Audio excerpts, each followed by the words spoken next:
Normalement, toute institution se doit de tenir 2 fois par an un conseil d'administration. Un au mois de juin à peu près, donc au milieu de l'année,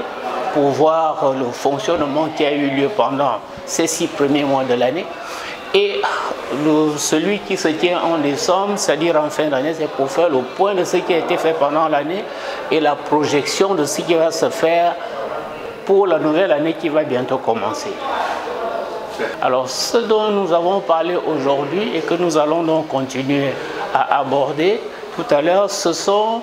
tout le travail qui a été fait pendant les 6 derniers mois pour la mise en place des outils de gouvernance de l'Institut des maladies infectieuses professeur Daniel Gaoma, c'est-à-dire le projet d'établissement, les projets qui ont lieu en ce qui concerne la prise en charge des patients dans les services,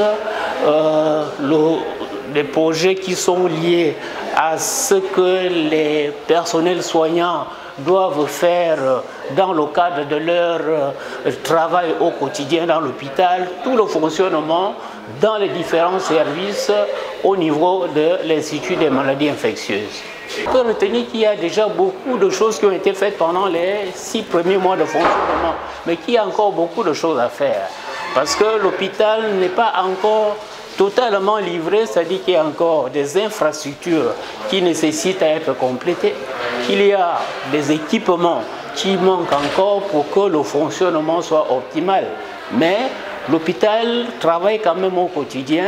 les patients sont déjà pris en charge au niveau des urgences, il y a un certain nombre de services d'hospitalisation qui sont déjà fonctionnels, mais tout cela n'est pas encore complet. Il nous faut encore du personnel, il nous faut encore un certain nombre d'équipements, mais petit à petit, nous savons que ça va venir parce que la tutelle est consciente et nous soutient et nous travaillons pour ça. Bon, l'ambiance qui prévaut, c'est une ambiance